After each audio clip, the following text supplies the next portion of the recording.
Setan itu tempat nongkrongnya dalam kamar mandi. Makanya kalau kita masuk kamar mandi, kita diperintahkan membaca Allahumma inni a'udzubika minal khubuthi wal khaba'is.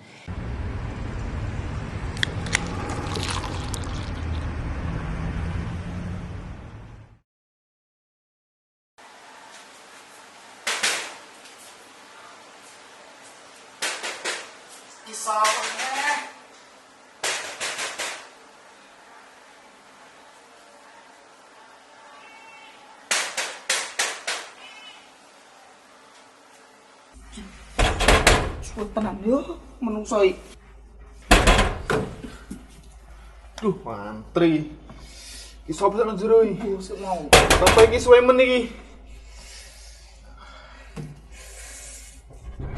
Aduh. Cuma apa toh?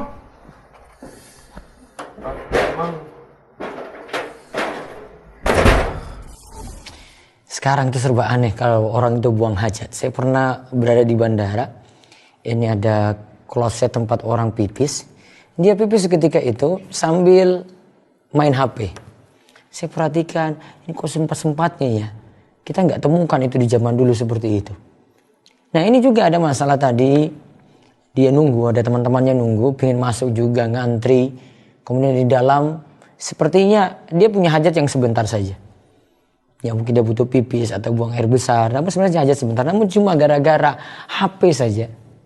Ya HP mungkin sambil main game kek. Atau mungkin browsing sesuatu kek. Atau jawab pesan kek. Itu sempat-sempatnya masih di dalam kamar mandi seperti itu.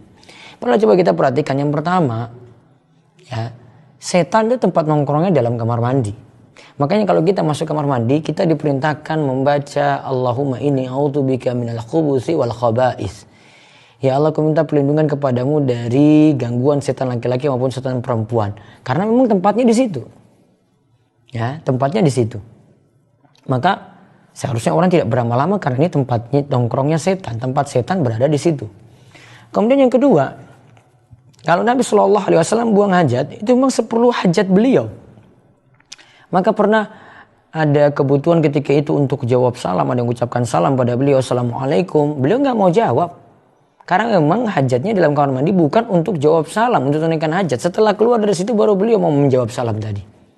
Menunjukkan dalam kamar mandi tidak boleh berbicara, dalam kamar mandi tadi tidak boleh melakukan aktivitas yang di luar dari kebutuhannya. Ya sekadar saja dia buang hajat, setelah itu ada keperluan lainnya ya dilakukan di tempat yang lain yang lebih bersih di luar, tidak dalam kamar mandi. Kemudian yang ketiga, kalau orang main HP dalam kamar mandi seperti tadi atau dia buang hajat begitu lama padahal bisa diselesaikan dengan segera. Ingat kalau ini di fasilitas umum, ganggu orang lain, menghalangi orang lain untuk buang hajat. Seharusnya kita ketika di dalam tempat seperti itu kan perhatikan orang. Saya ditunggu banyak orang nih, sudah saya seperlunya ini cepat-cepat.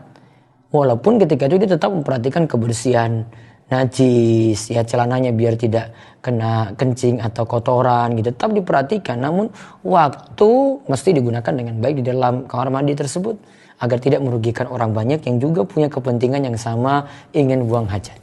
Maka mudah-mudahan kita bisa memaklumi hari ini Islam itu agama yang Masya Allah ajarannya luar biasa, universal, ajaran sampai kamar mandi pun diatur. Ya, yang ini kita tidak temukan dalam ajaran-ajaran yang lainnya. Maka untuk menjalankan ini, jalankan Islam secara sempurna. Mudah-mudahan kita bisa terus mengikuti sunnah Nabi. Walaupun dengan perkara yang mulai dari sederhana di dalam kamar mandi. Allah yubarik.